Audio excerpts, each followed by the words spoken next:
From the Journal of Aaron Peter Grayling III. Learning of the Thropes has got me concerned, and I must figure out what they are. So Krell and I head back, having really gained nothing other than the knowledge that the Thropes are in the area around my mine, and I'm probably going to need them chase them away in some fashion. Back in my library, I find a book that covers the Thropes from 1952. It suggests that there were more than a couple of serums that created the Thropes. There were a few strains that were government-made, and then copycats and reverse-engineered serums were created, having additional side effects.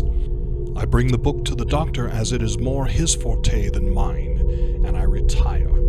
The next morning, it is the day of the ritual and the sacrifice. Krell and I head into town to speak to Darla, and she informs me that she knows the woman who the ritual will be taking. It is her son, Bobbert. Lots were drawn the night before, and the parents were informed. In the hamlet, we also speak to the parents of the girl who was chosen 14 years ago. While we are there, Raya, the mourner, goes off the rails. She heads into the cave, finds Grace, and beheads her, unbeknownst to us, of course. We hear a wail all the way in the hamlet, and we head back to the manor as fast as possible. At the manor, we follow Alistair into the cave and find Raya with the beheaded corpse of Grace. It is not good. We learn many things. Grace has the abilities that match very similar to zombie lords. These are creatures that are rumored to be able to control animates, to get them to move in mass as opposed to at random. Killing Grace, or beheading Grace, may have done us irreparable harm.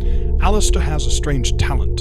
He can speak to the dead, and he is able to coax the spirit of Grace back to the head that is there and speak with her.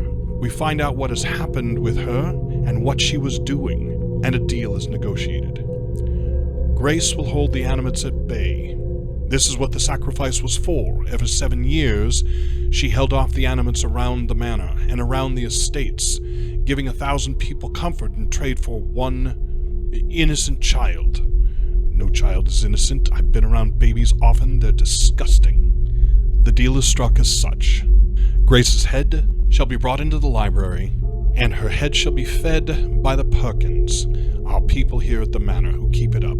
She is allowed full access to the Grayling library, and shall be either read to or given the books propped up so she can read them.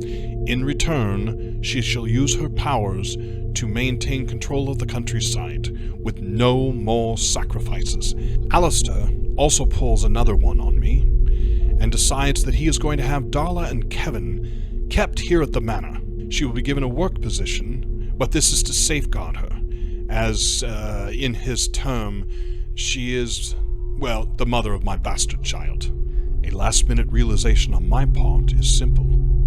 Kevin is of my blood. That blood may be useful in the future for something, I know not what. It is time for us to head back to London. NCRP Productions proudly presents Unhallowed Metropolis, coming to you Friday, April 16th, 2020.